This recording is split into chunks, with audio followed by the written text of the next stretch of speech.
Welcome to S publications APDSC 2025 35 test షెడ్యూల్లో భాగంగా maths grand test 9కి సంబంధించిన వివరణ. నిశ్చితం ఏ అన్నాడు 1/17 యొక్క దశాంశ విస్తరణలో పునరావృతమయ్యే అంకెల సమూహంలో గరిష్టంగా 16 అంకెలు ఉంటాయి. ఇది చాలా ఇంపార్టెంట్ స్టాండర్డ్ బిట్ అండి. ఇది చాలా ఇంపార్టెంట్ స్టాండర్డ్ బిట్, మనకు 9th క్లాస్లో 10th క్లాస్లో ఉండేటటువంటి బిట్.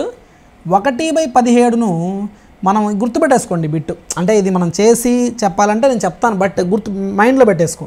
1/17ను దశాంశ విస్తరణలో పునరావృతమయ్యే అంకెల సమూహంలో గరిష్టంగా 16 అంకెలు ఉంటాయి. ఇది 100% కరెక్ట్. అంటే దాని అర్థం ఏం తెలుసా, 1/17 అంటే 17తో నువ్వు కనుక 1ని భాగిస్తే పాయింట్ తర్వాత 16 అంకెలు రిపీట్ కావు, 16 అంకెల తర్వాత మళ్ళీ రిపిటేషన్, అంటే 16 అంకెలకు బార్ వస్తుంది, 16 డిజిట్స్కి బార్ వస్తుంది. బట్ మనం ఇది కాంపిటేటివ్ ఎగ్జామ్లో చేయడం సాధ్యం కాదు. బట్ గుర్తుపెట్టుకో, వన్ ఆఫ్ ద మంచి బిట్ కాబట్టి మనం అడగడం కూడా జరిగింది. గుర్తుపెట్టుకో, 1/17 యొక్క దశాంశ విస్తరణలో పునరావృతమయ్యే అంకెల సమూహంలో గరిష్టంగా 16 అంకెలు ఉంటాయి. కారణంకి వచ్చేసరికి ఒక అకరణీయ సంఖ్య యొక్క హారంలో 2m అంటే కేవలం 2 లేదా 5n కేవలం 5 లేదా 2m × 5n 2 5 2 2 ఉన్నా అది అంతమయ్యే దశాంశ భిన్నం. ఇది కూడా కరెక్టే. హారంలో 2 5 2 లేదా 5 కలిసి ఉన్నా అది అంతమవుతుంది. 2 5 కాకుండా వేరే ప్రధాన సంఖ్య ఉంటే, ఫర్ ఎగ్జాంపుల్ ఇక్కడ 17 ఉంది, ఇది అంతం కాదు. హారంలో 2 5 లేదా 2 5 కలిసి ఉన్నా అంతమవుతుంది. వేరే ప్రైమ్ నంబర్స్ ఉంటే అంతం కాదు. ఇది కరెక్టే, ఇది కరెక్టే, కానీ దానికి దీనికి సంబంధం లేదు కదా.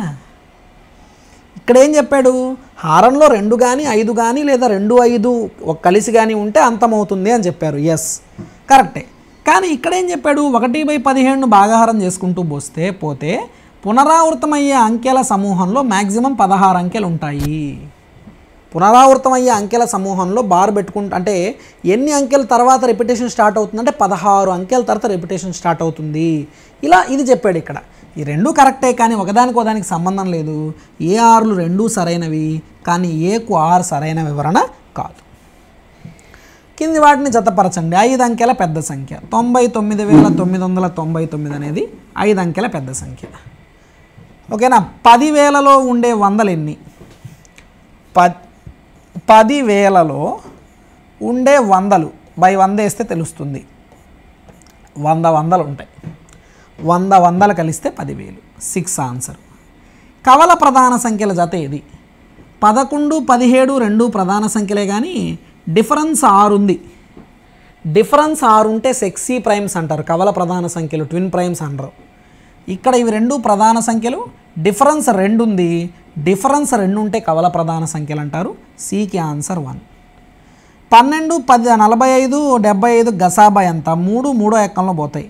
3 4ల 3 15ల 3 25ల. ఇంకా మళ్ళీ 3తో చేసాం. 3 4ల 3 15ల 3 25ల. ఇంకా మళ్ళీ 3 నంబర్లు కలిసి అయితే ఆపేసాం. గసాబా ఎంత? 3 ఎక్కడ ఉంది? 5th option. 4615 ఎక్కడ? 4615 ఫస్ట్ ఆప్షన్. కింది వానిలో సరైనది ఏది అన్నాడు. సో వీటన్నిటిని యాడ్ చేస్తే ఎంత వస్తుంది? ఎప్పుడైనా కూడేటప్పుడు పాజిటివ్స్ ఒకసారి నెగిటివ్స్ ఒకసారి కూడుకోండి. 92 84 కలిస్తే 176. 176లో 10 తీస్తే 166. 166లో 15 తీసేస్తే 151. కరెక్టే. 30 ఒక 55 85 -23 -63 -86. 85 -86. 85లో 86 తీస్తే -1. కరెక్టే. 4 3 7 7లో 6 తీస్తే 1. 1లో 9 తీస్తే -8. ఇక్కడ -8 రావాలి. సో ఇది తప్పు. ఓకేనా. 4 3 7 7 -6 1 1 -9 -8 రావాలి. 6 తప్పు. -6 తప్పు. -1 -2 -3 -3 -6 అవుతుంది. రైట్, ఇది కరెక్టే. వీటిల్లో సరైనవేవి 1 2 4. 1 2 4 ఫస్ట్ ఆప్షన్. కింది ప్రవచనాలు పరిశీలించండి. 18 24 36 48 అనుపాతంలో ఉంటాయి. అనుపాతంలో ఉండడం అంటే అంత్యముల లబ్ధం మధ్యముల లబ్ధం సమానం కావాలి. Product of extremes and product of means equal కావాలి. అంత్యములు 18 × 48 చేస్తే వచ్చే విలువ, మధ్యములు 24 × 36 చేస్తే వచ్చే విలువ సమానంగా ఉండాలి. 18 ఎనిమిదిల 144, 18 నాలుగు 72, 14 86, 24 ఆరుల 144, 24 మూడుల 72, 14 86 ఈక్వల్. ఎస్, అనుపాతంలో ఉంటాయి. 100% కరెక్ట్. 3.5 యొక్క శాత రూపం. 3.5 యొక్క శాతం ఎప్పుడైనా ఏ భిన్నాన్నైనా శాతంగా మార్చాలంటే ×100. 35 × 100 350. ఒక స్థానం ముందు పాయింట్ ఉంది, మనం కూడా పెట్టేస్తే 35.0 అంటే 35% కరెక్టే. కొంత దూరంలో 40% విలువ 500 కిలోమీటర్లు అయితే మొత్తం దూరం 1250 కిలోమీటర్లు అవుతుందా? 40% 500 కిలోమీటర్లు అయితే మొత్తం అంటే 100% ఎంత అవుతుంది? 40 కన్నా 100 ఎక్కువ కాబట్టి ఎక్కువ అవుతుంది. ఎక్కువ బై తక్కువ, ఎక్కువ అంటే 100, తక్కువ అంటే 40, మిగిలిందంటే 500. 0 0 క్యాన్సిల్. 4 25 100, 25 5 125, 0 1250. ఎస్, ఇది కూడా కరెక్టే. కాస్ట్ ప్రైస్ 500, సెల్లింగ్ ప్రైస్ 700 అయితే లాభ శాతం 200% అన్నాడు. ఇది ఎంతవరకు వాస్తవం చూడు. 500కు కొని జస్ట్ 700కి అమ్మాడు. అంటే డబల్ ప్రైస్ కూడా కాదు. డబల్ ప్రైస్ అయితేనే 100% లాభం వస్తుంది. నేను 10 రూపాయలకు కొని 20 రూపాయలకు అమ్మితే నాకు 100% ప్రాఫిట్ వచ్చినట్టు. నేను ఇక్కడ కనీసం డబల్ కూడా కాదు, ఇది జస్ట్ 200 లాభం వచ్చింది అంతే. లాభ శాతం అంటే లాభం బై కొన్న వేల 500 × 100 కొట్టేస్తే 40% వస్తుంది, కానీ 200% రాదు. ఇది తప్పు. మార్కెట్ ప్రైస్ 10,000, సెల్లింగ్ ప్రైస్ 9,000 అయితే కాస్ట్ ప్రైస్ 19,000 అవుతుంది అన్నాడు. 10,000 రూపాయలకి మార్కెట్ ప్రకటించాడు, అమ్మింది 9,000కి అమ్మేశాడు.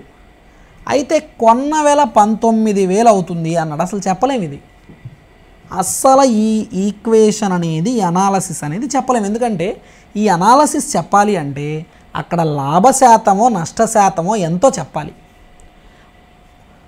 ఓకేనా? నేను షాప్కి వెళ్ళానండి. ఫర్ ఎగ్జాంపుల్ నేనే షాప్ నడుపుతున్నానండి.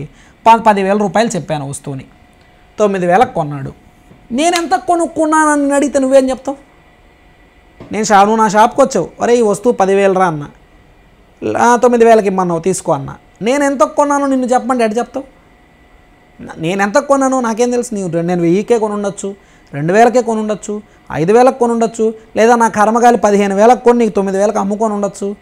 లాభమా నష్టమా నాకు మొదట్లో చెబితే అప్పుడు నేను చెప్పగలను, కానీ ఏమీ చెప్పకుండా ఇది సస్పెన్స్ సినిమా లాగా. సో ఇది కూడా తప్పే, ఇలా చెప్పడం కూడా తప్పే. మరి వీటిల్లో ఏవి కరెక్ట్ అంటే ABC 3 మాత్రమే కరెక్ట్. ఓకేనండి, ABC 3 మాత్రమే కరెక్ట్. ఓకేనా? మిగతా డి కానీ ఈ కానీ తప్పులు అవుతాయి. డి కానీ ఈ కానీ తప్పులు అవుతాయి. ABC 3 మాత్రమే కరెక్ట్ అవుతాయి. ఏబీసీలు సరైనవి, డిఈలు తప్పు. Third option. ఓకేనా? మీకు మీ ఆన్సర్ పేపర్లో ఎగ్జాక్ట్గా మీ క్వశ్చన్ పేపర్లో కరెక్ట్గా ఉంటుంది. మీరు కూడా ఒకసారి చెక్ చేసుకోండి. నెక్స్ట్, ఒకే ఉమ్మడి బిందువును కలిగి ఉండే రేఖలను ఏమంటారు? ఒకే ఉమ్మడి బిందువు కలిగి ఉండే 2 రేఖల్ని ఖండన రేఖలు అంటారు. Second option. 215 డిగ్రీలు, ఏదైనా ఒక కోణం 180 కన్నా ఎక్కువ, 360 కన్నా తక్కువ ఉంటే అది అధిక తరకోణం లేదా పరావర్తన కోణం. First option. పూర్తి భ్రమణం అంటే 360 డిగ్రీసు, దాంట్లో సగం అంటే 180 అంటే సరళ కోణం. తనను తాను ఖండించుకోని వక్రాన్ని వివృత వక్రం అంటారు. తనను తాను ఖండించుకోకపోతే ఆ వక్రాన్ని వివృత వక్రం అంటారు. So 2156 is the answer. That is in first option. ఈ క్రింది పటంలో AB parallel to CD, AB సిడికి ప్యారలల్గా ఉంది. EF perpendicular to CD, EF అనేది సిడికి పర్పెండిక్యులర్గా ఉంది. జీఈడి 126 డిగ్రీలు ఉంది. చూడు ఇక్కడ జీఈడి జీఈడి జీఈడి అంటే ఇక్కడ ఉండే కోణం 126 డిగ్రీలు ఉంది. మరి 126లో ఇది 90 కదా, అంటే 126లో 90 పోతే మిగిలింది ఎంత? 36. అంటే ఇక్కడ 36 ఉంటుందని అర్థం, అంతేనా? 126 ఇదంతా జీఈడి అన్నాడు, జీఈడి అంటే ఇక్కడ నుంచి ఇక్కడ దాకా. 126లో ఇక్కడ 90 ఉంది, 90 పోతే మిగిలింది ఎంత? 36. అయితే వాడేం అడుగుతున్నాడు అంటే ఏజీఈ అడుగుతున్నాడు, ఏజీఈ. ఓకేనా? ఇక్కడ నుంచి ఒకటి చూడు, జాగ్రత్తగా చూడు. ఏజీఈ ఏ నుంచి జీ ద్వారా ఈకి వెళ్ళాడు, ఈ కోణం అడుగుతున్నాడు. ఈ కోణం వాస్తవంగా ఈ కోణం ఎంత అన్నప్పుడు ఇక్కడ ఇది పర్పెండిక్యులర్ కదండి, అంటే ఇది 90 డిగ్రీసే అవుతుంది, ఇది 90 డిగ్రీసే అవుతుంది. క్లియర్గా చూస్తే ఇదొక త్రిభుజంలాగా ఉంది. ఈ త్రిభుజంలో ఈ భుజాన్ని కొద్దిగా పొడిగించాడు. త్రిభుజంలో ఒక భుజాన్ని పొడిగించగా బాహ్య కోణం ఏర్పడుతుంది. బాహ్య కోణం ఎప్పుడు అంతరాభిముఖ కోణాల మొత్తానికి సమానం. అంటే యాంగిల్ ఏజీఈ ఎంత అని అడిగితే అది కూడా 90 + 36. బాహ్య కోణం అంతరాభిముఖ కోణాల మొత్తానికి సమానం. అంతరాభిముఖ కోణాలు ఎవరు దీనికి? 90 + 36 దట్ ఈజ్ ఈక్వల్ టు 126 అనొచ్చు. ఇది ఒక పద్ధతి. సో ఇలా కాదు సార్, ఇంకా కూడా సింపుల్గా, చాలా సింపుల్గా చేయొచ్చా అని అడిగితే చూడు, నేను చెప్పే ఇంకొక సింప్లెస్ట్ వే. వాస్తవంగా అయితే వాడు నీకు జీఈడి 126 ఇచ్చాడు, జీఈడి అంటే ఈ యాంగిల్ 126 ఇచ్చాడు. నిన్ను అడిగింది ఏజీఈ, ఈ యాంగిల్ అడిగాడు. బాగా గమనిస్తే నువ్వు ఇవి రెండు సమాంతర రేఖలు అనుకుంటే, ఇది తిర్యగ్రేఖ అనుకుంటే, ఈ తిర్యగ్రేఖకు లెఫ్ట్ సైడు పైన లెఫ్ట్ సైడు, కింద రైట్ సైడు, ఆ పక్క ఈ పక్క ఏకాంతర కోణాలు. ఏకాంతర కోణాలు ఎప్పుడు సమానం, అంటే ఇది రెండు సమానం. అంటే ఇది 126 డిగ్రీస్ అయినప్పుడు ఇది కూడా 126 డిగ్రీసే అవుతుంది. That's all. ఇలా అయినా చెప్పచ్చు. కింది వాటిలో సరైనది ఏది అన్నాడండి. 4000 రూపాయల పైన 8.5 నెలలకు 9% వడ్డీ రేటుతో వచ్చే సాధారణ వడ్డీ 225 రూపాయలు. వీడేమన్నాడు? సాధారణ వడ్డీ అంటే PTR/100. 4000 రూపాయల పైన 8.5 నెలలు, 216 1 17/2. ఇది నెలల్లో ఉంది. నెలల్ని సంవత్సరాల్లోకి మార్చాలంటే ఇంటూ 1/12 వేయాలి. నెలల్ని సంవత్సరాల్లోకి మార్చాలంటే ఇంటూ 1/12, ఎందుకంటే కాలం ఎప్పుడు సంవత్సరాల్లో ఉండాలి. టైం అయిపోయింది. ఓకేనా? 2 16 1 17/2 నెలల్లో ఉంది. నెలల్ని సంవత్సరాల్లోకి మార్చాలంటే ఇంటూ 1/12 ఇంటూ వడ్డీ rate 9% / 100. 2 0 2 0 cancel, 2 20 40 cancel, 4 3 12, 4 5 20 cancel, 3 3 9 cancel, 3 5 15, 15 10 150, 15 105 కలిపితే 255 రూపాయల వడ్డీ వస్తుంది.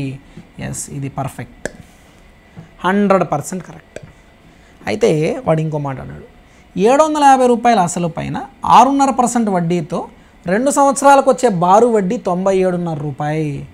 750 రూపాయల అసలు, కాలం 2 సంవత్సరాలు, వడ్డీ రేటు 6.5% అంటే 2 6 12 1 13/2% / 100 PTR/100. 1 0 1 0 కొట్టేయచ్చు. 5 2 10, 5 15 75, 2 2 క్యాన్సిల్. ఓకేనా? 15 13 ఎంత అవుతుంది? 15 10 150, 15 3 45, 195 అవుతుంది. /2 ఇక్కడ 2 ఉంది. 195 అంటే 2 9 18, 2 7 14, 2 5 10, 97.5 వచ్చింది. ఇది కూడా కరెక్ట్. కొంత మొత్తం చక్రవడ్డీతో 2 ఏళ్లలో 1000 రూపాయలు మరియు 3 ఏళ్లలో 1200 అయితే వడ్డీ రేట్ ఎంత? ఏంటి, 2 ఏళ్లలో 1000 రూపాయలు అయిందంట, 3 ఏళ్లలో 1200 అయిందంట. చక్రవడ్డీ అంటే ప్రతి సంవత్సరం దాని ముందు సంవత్సరం వచ్చిన మొత్తం మీద మళ్ళీ వడ్డీ లెక్కేస్తారు కదా. 2 ఏళ్లకు 1000 రూపాయలు అయింది, 3 ఏళ్లకు 1200 అయింది. ఎక్స్ట్రా ఎంత వచ్చింది? 200 వచ్చింది. ఎక్స్ట్రా ఎంత వచ్చింది? 200 వచ్చింది. అంటే ఇక్కడ ఈ 2వ సంవత్సరం వచ్చినటువంటి వడ్డీ లేదా మొత్తం దాని మీద మళ్ళీ వడ్డీ లెక్కేసి ఉంటారు. కొంత మొత్తం మనకు చక్కెర వడ్డీతో 2 ఏళ్లలో 1000 రూపాయలు అయింది, 3 ఏళ్లలో ఏమో 1200 రూపాయలు అయింది. వడ్డీ రేట్ ఎంత అన్నాడు. సో ఈ వడ్డీ రేటుకు నేను మీకు ఒక టెక్నిక్ కూడా చెప్పుంటా గతంలో, సింపుల్గా పోనీ ఎట్లయినా చూడండి. 2 ఏళ్లలో 1000 రూపాయలు అయింది, 3 ఏళ్లలో 1200 అయింది. టైం ఎంత గ్యాప్ ఉంది? 1 ఇయర్. అమౌంట్ ఎంత తేడా వచ్చింది?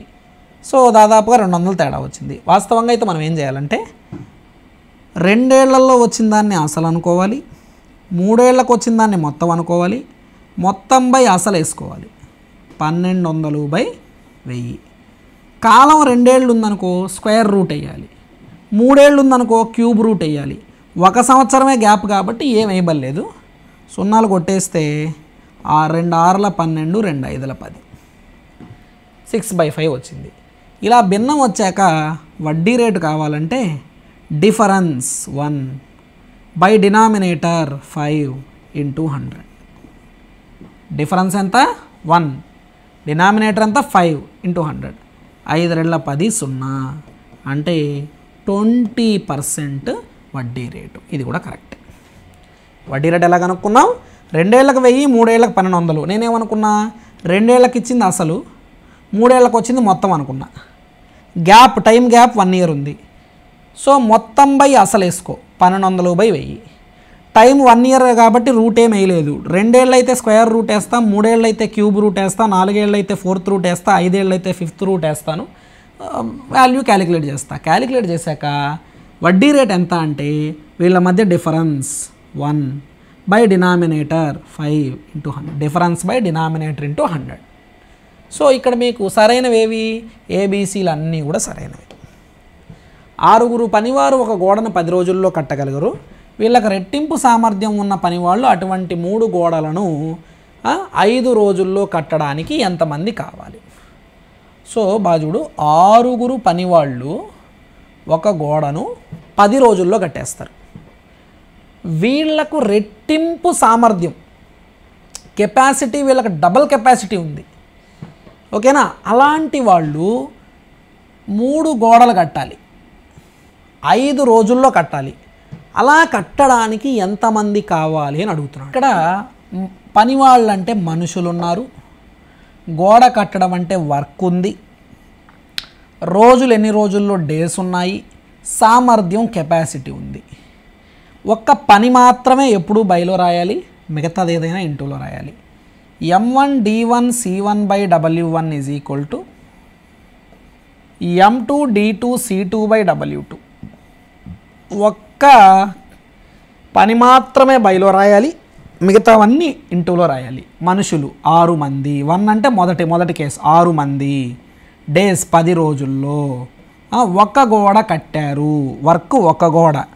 నేనేమనుకుంటున్నా అంటే వీళ్ళ కెపాసిటీ 1 అనుకుంటున్నా. వీళ్ళ కెపాసిటీ వీడేమి ఇవ్వలేదు, నేను 1 అనుకుంటున్నా. 6 మంది, M1 6, 10 రోజులు D1 10, ఒక్క గోడ కట్టారు W1 1, వీళ్ళ కెపాసిటీ 1 అనుకుంటున్నా.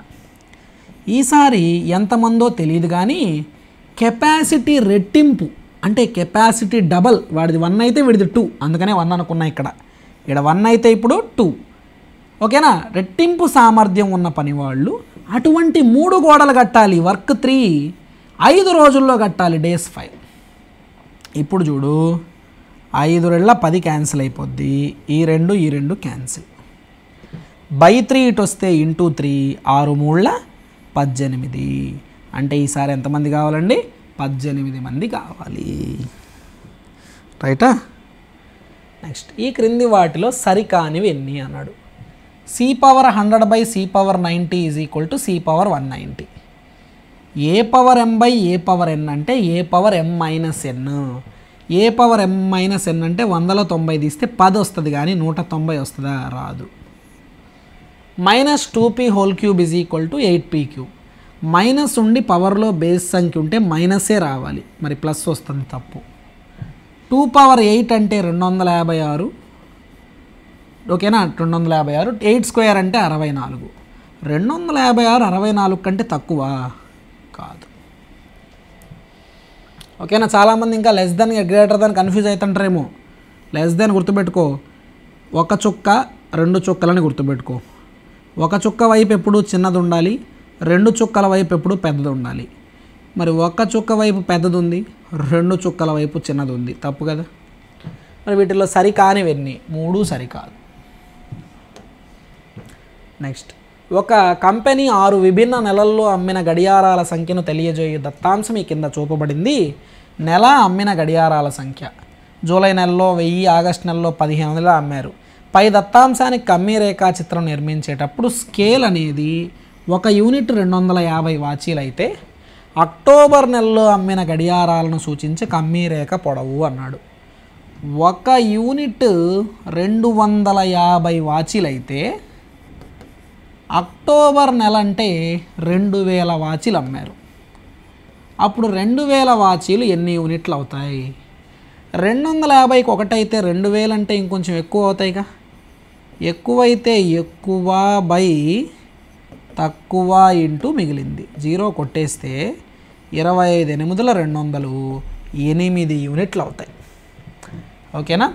అక్టోబర్ నెలలో వాచీలని 2000 వాచీలని 8 యూనిట్లతో సూచిస్తాం. కింద చూపబడిన వృత్తరేఖా చిత్రం ఒక కుటుంబం యొక్క నెల ఖర్చు మరియు పొదుపులను శాతాల్లో తెలియజేస్తున్నది. ఆ నెల పొదుపు 3000 రూపాయలు అయితే బట్టలపై ఖర్చు చేసింది ఎంత అన్నాడు. ఇక్కడ మీరు చూస్తే పొదుపు అనేది 15% ఉంది. అంటే పొదుపు 15% 3000 అయితే బట్టలు లేదా దుస్తుల పైన 10% ఖర్చు చేశాడు. దుస్తులు లేదా బట్టల పైన 10% ఖర్చు చేశాడు. అదెంత అవుతుంది? పొదుపు చేసిన 3000 రూపాయలు 15%, ఇక్కడ 15% ఇచ్చాడు.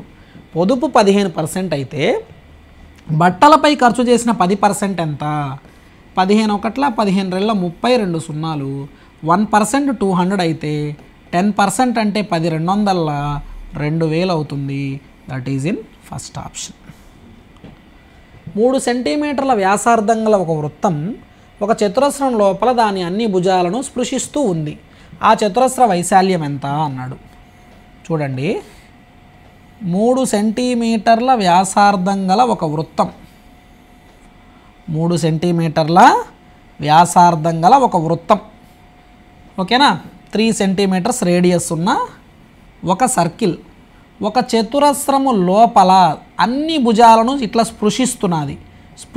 అంటే స్పర్శిస్తున్నది, ఇలా ఉంది. అయితే చతురస్రం యొక్క వైశాల్యం ఎంత అన్నాడు. నువ్వు క్లారిటీగా చూస్తే ఇక్కడ 3 సెంటీమీటర్ల వ్యాసార్థం అంటే ఈ వ్యాసార్థం కూడా 3 అంటే వ్యాసం 6 అవుతుంది. ఈ వ్యాసం చతురస్ర భుజానికి సమాంతరంగా ఉంది కాబట్టి భుజం అవుతుంది. వ్యాసార్థం 3 అయితే వ్యాసం 6, ఇది 6 అయితే ఇది కూడా 6 కదా. అంటే చతురస్ర భుజం 6. మరి చతురస్ర భుజం 6 అయితే చతురస్ర వైశాల్యం అడిగాడు కదా. చతురస్ర వైశాల్యం అంటే ఏ స్క్వేర్ కదా. 6ను స్క్వేర్ చేస్తే ఎంత? 36 వస్తుంది. That is in first option. కింది వాటిలో సరికానిదేది?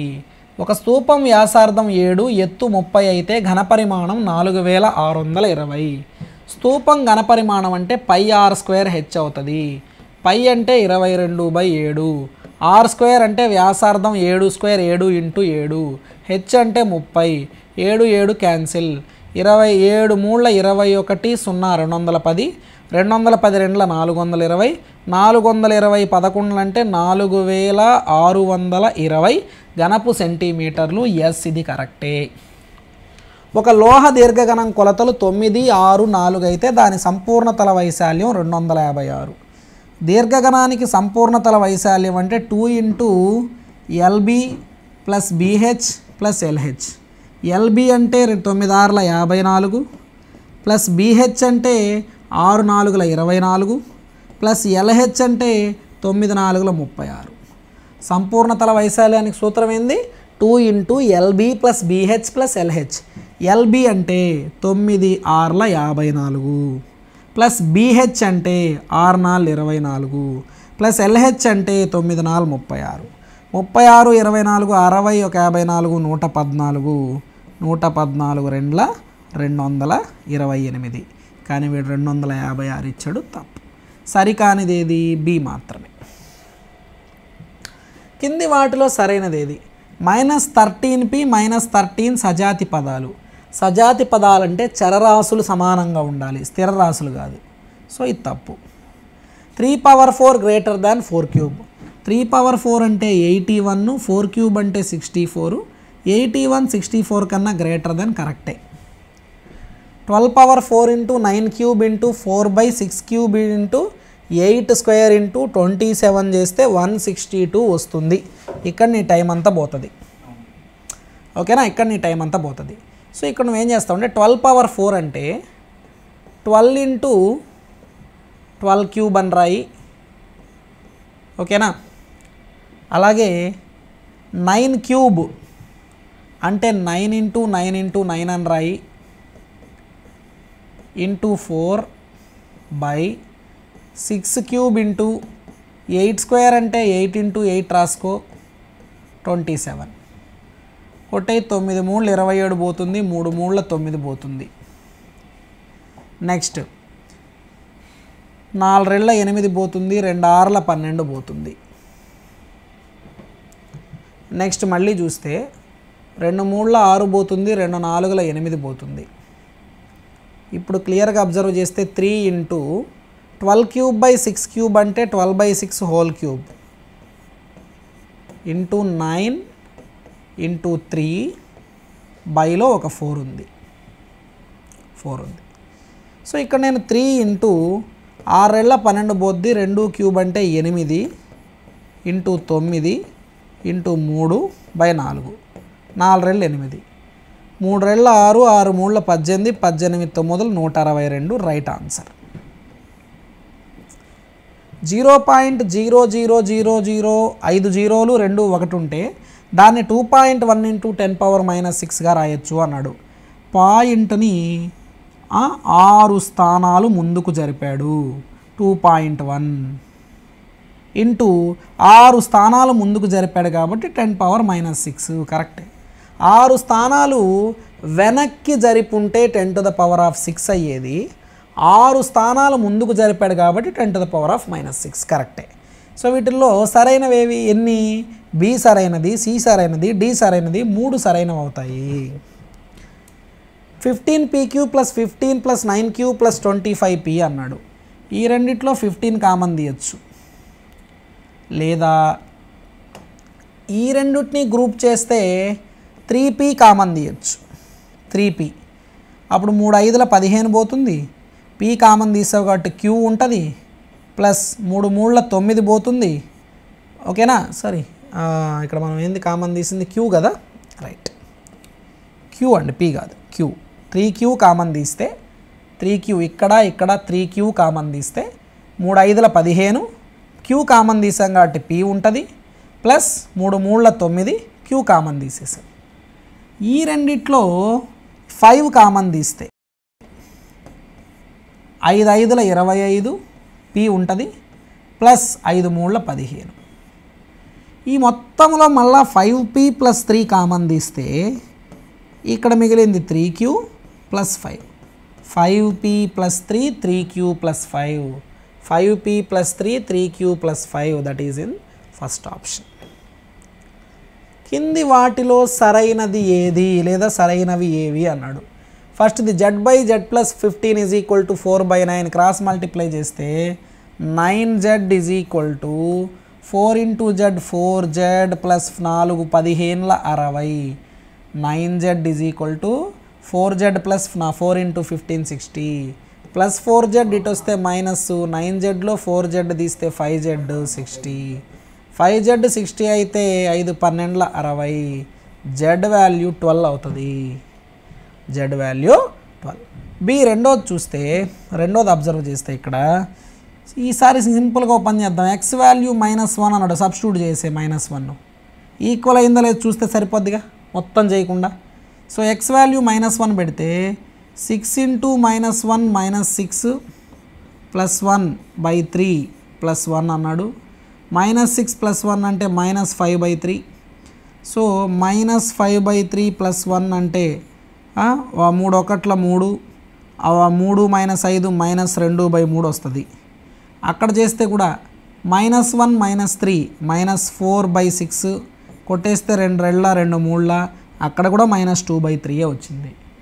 x = -1 వాల్యూ ఇక్కడ సబ్స్టిట్యూట్ చేస్తే ఇక్కడ -2/3 వచ్చింది, ఇక్కడ -2/3 వచ్చింది. రైట్ అంటే ఫస్ట్ది కరెక్టే, రెండోది కరెక్టే.